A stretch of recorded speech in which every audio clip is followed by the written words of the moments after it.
Hope you're doing good. Micah back with another video. Back here to talk about the Samsung Galaxy Z Fold6. Oh my goodness, I just like geeking at the box. Like I'm geeking out just over the box and just the fact that we finally got the Z Fold6 in the house, right? What a fabulous device.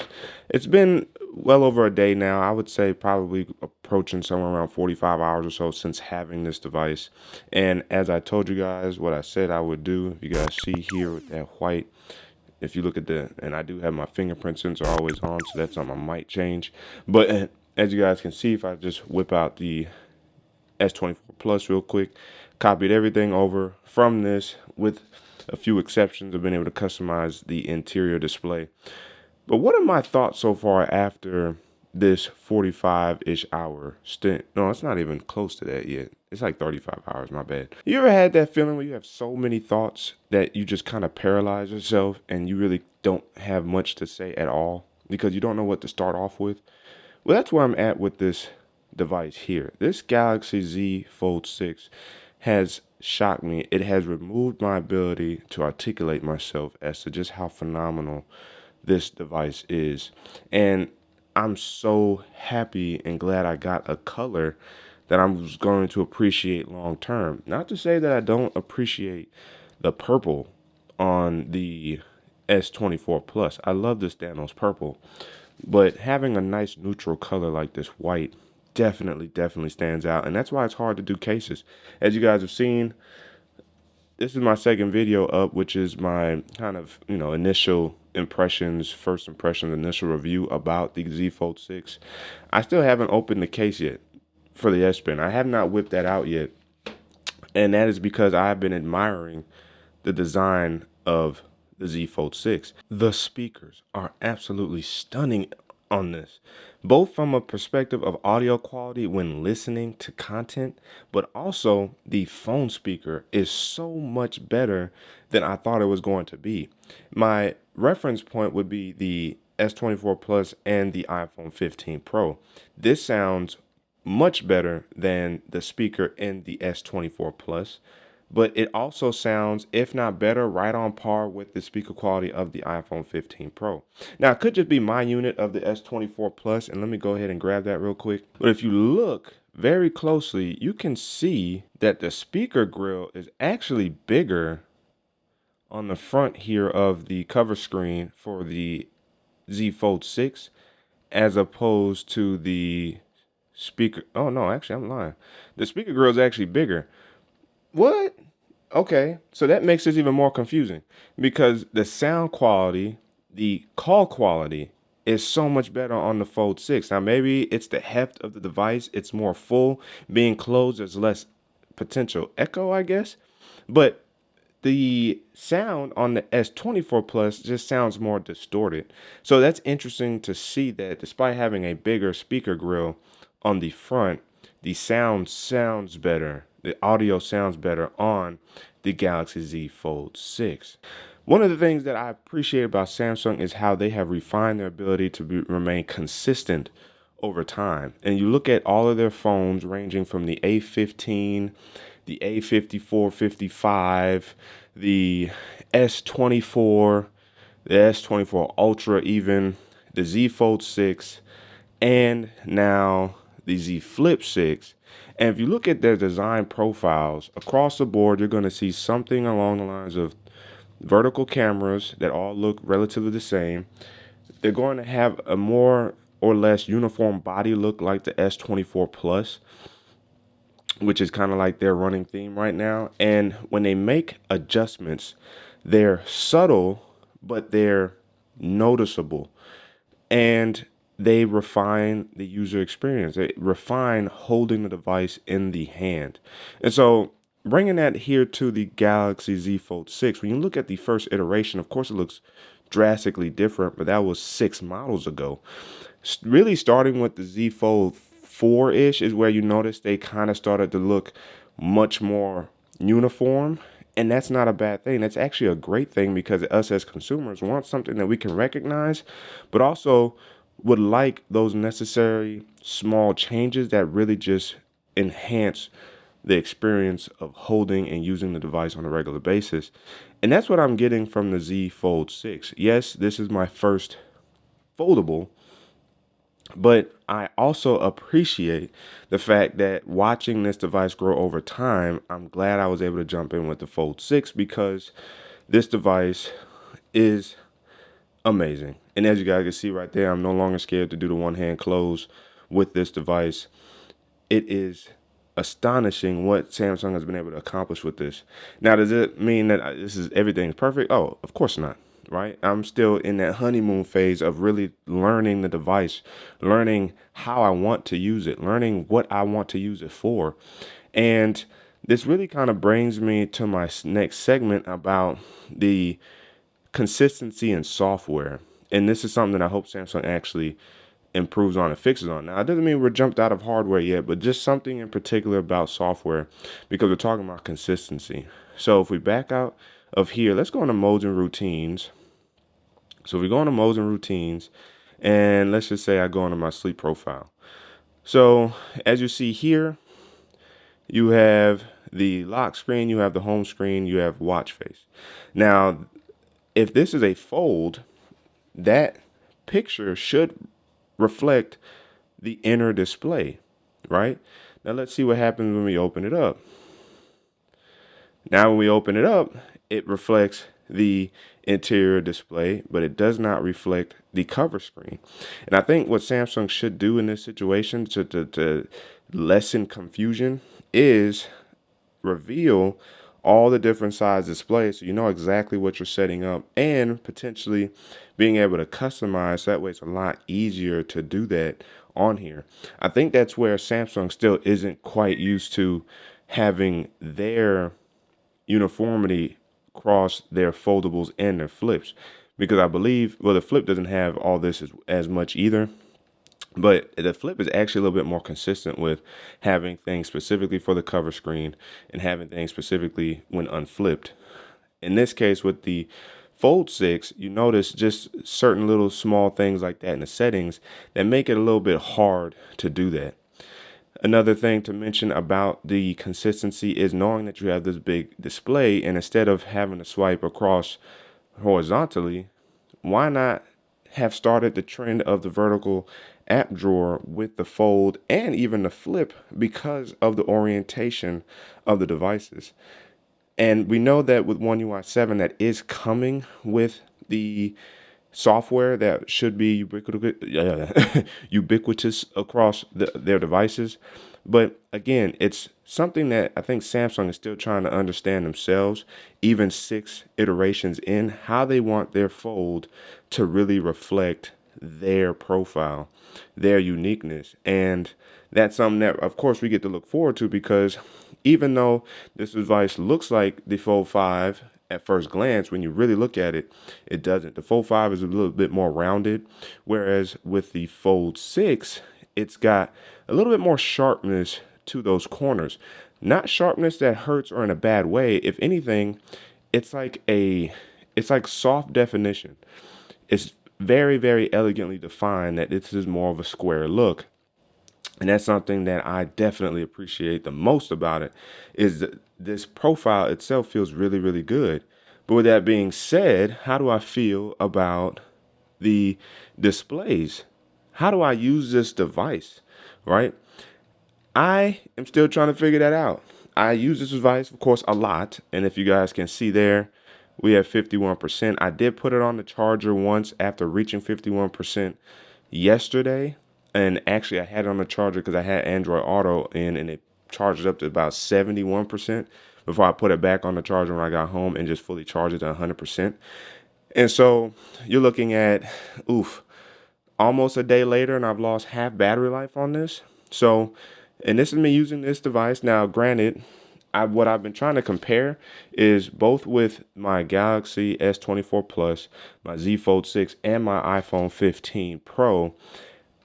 I'm noticing how my handability has changed. My handonomics is adjusting to the profile of the Fold 6. It's thicker, right? Because it's essentially 2 phones meshed into one. I wish I had my iPhone on me, but if you really pay attention to the iPhone's profile with the camera bump is actually kind of crazily close to the profile of this phone.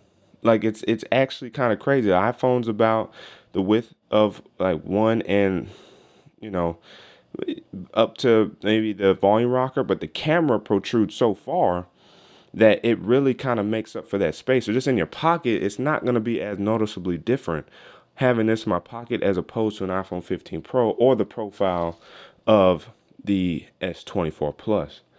But what I also noticed is how I actually hold the phone.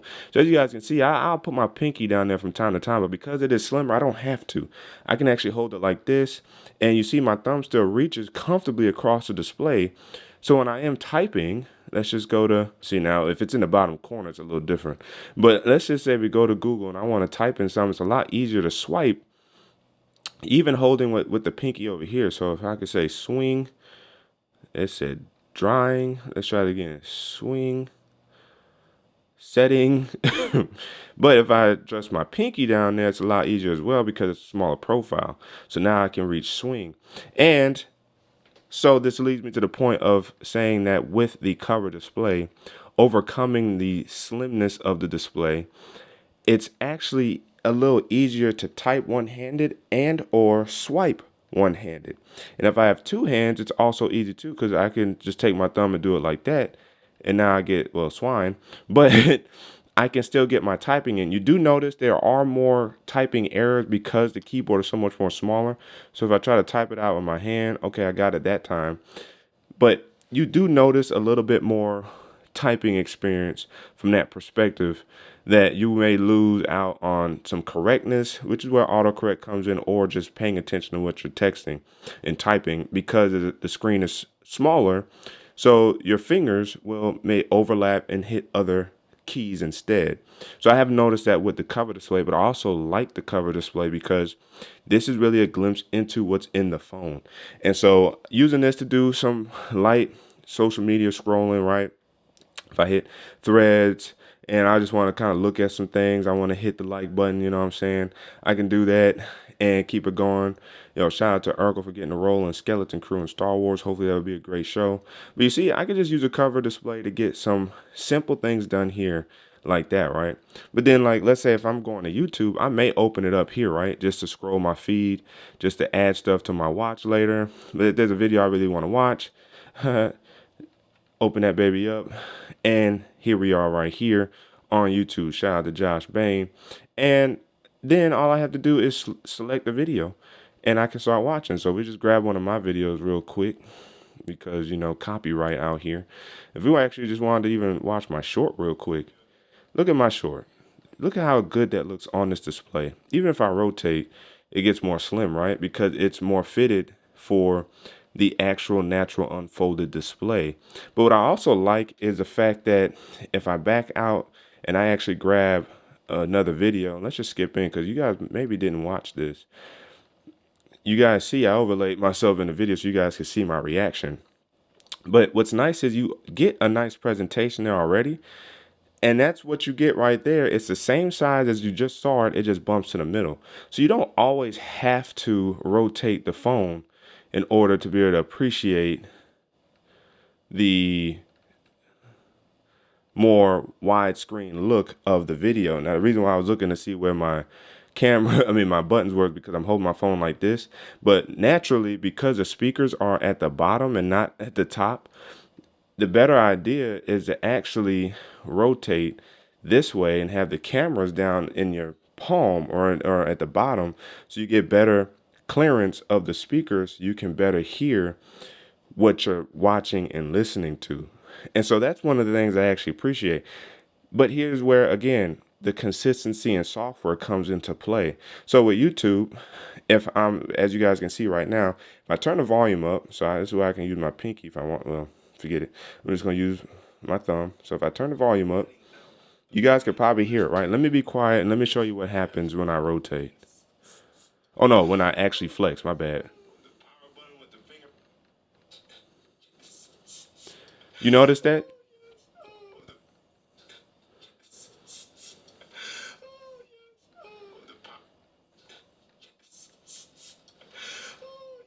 So what is very strange about the flex is that it interrupts playability of your videos, and it ends up actually causing a hesitation, and it repeats the last 5 to 6 seconds of your video that you're watching.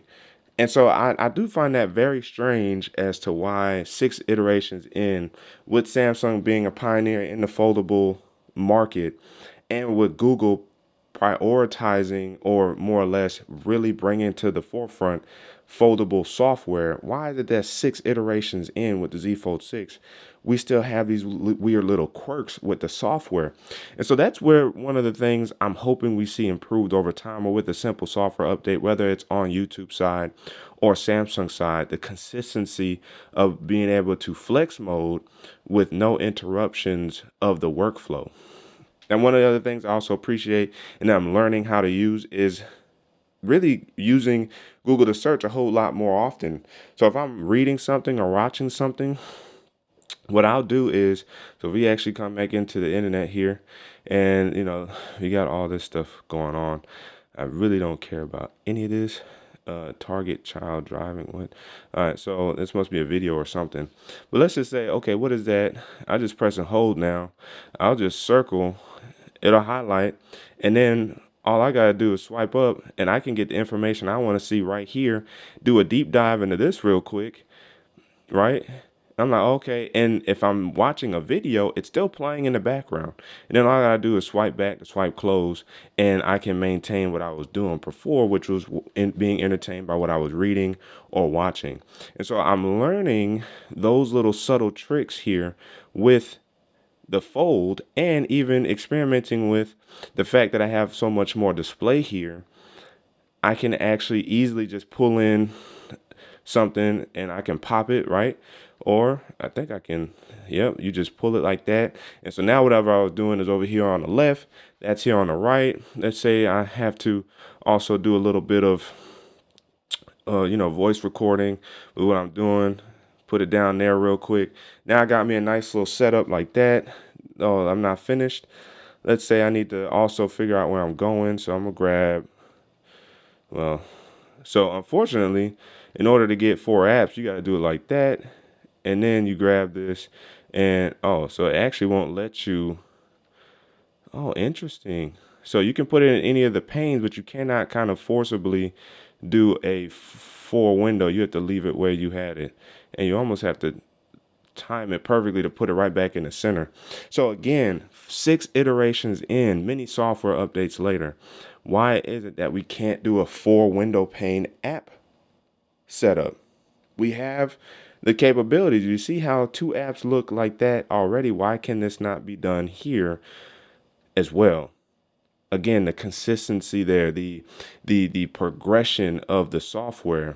This is what can be annoying sometimes, and or just the uniformity. As much as it seems like they're getting it right on the software end, we're still seeing these hiccups on the software side. And I don't know if I just said hardware or software before, but you know what I meant. Hardware is much more consistent than the software. And we're definitely hoping that this starts to improve, because we want it to. We want to be able to really use these devices to the full in a way we would like to, with no hiccups. And that's something that I'm really looking forward to seeing change here, in the future.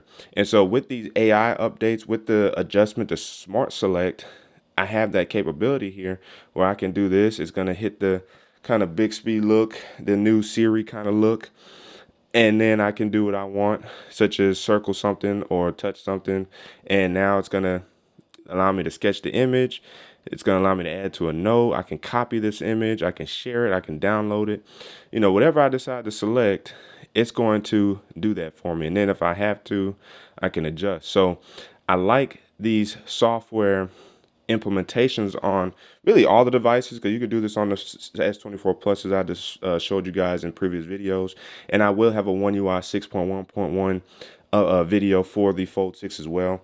But these are just some of the quirks, some of the points that I can think about right now when it comes to the Fold 6 after experiencing this for over a day, that not only do I have questions about, but I also admire about the Fold experience, and how wonderful it really is. Now, camera wise, I really ain't used it like that. I may have taken one photo, which was about sleep apnea on my Galaxy Watch Ultra, and the photo surprisingly came out pretty well.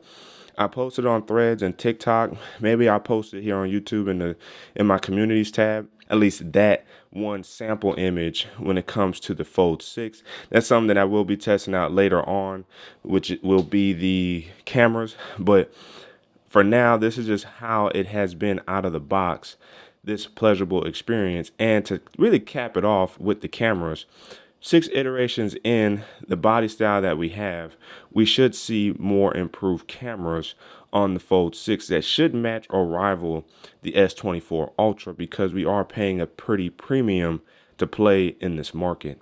And so that's how I'm going to cap that off there. Battery life aside, or battery life wise, I should say, it again, I've only had it over a day, still learning my experience. To only have lost basically 51% with heavy use between the first day of setup and the second day of, again, continued playing around with and adjusting, I can say I haven't had any bad issues with the 4400 milliamp battery life that is within this Samsung Galaxy Z Fold 6. And so that's something that I'm excited about and hopefully will continue as I use this beautiful folded device, as you guys can see right here. So let me know down in the comment section below what you guys think about the Galaxy Z Fold 6 and the fact that it just took a screenshot, which I can delete. Yes, I like that. Please leave your comments down in the comment section below. But again, as always, if you guys haven't already, make sure to ignite the like button, subscribe to the channel, hit the notification bell. It's all free. That makes a video so you and I can sit back, check, see what's cracking. And don't forget to hit that super thanks button down there by the like and dislike button, Cash App or PayPal, and check the channel out for all the videos available to you. That's where to keep tech fresh and alive on this channel. Friend Micah signing out, and until the next video.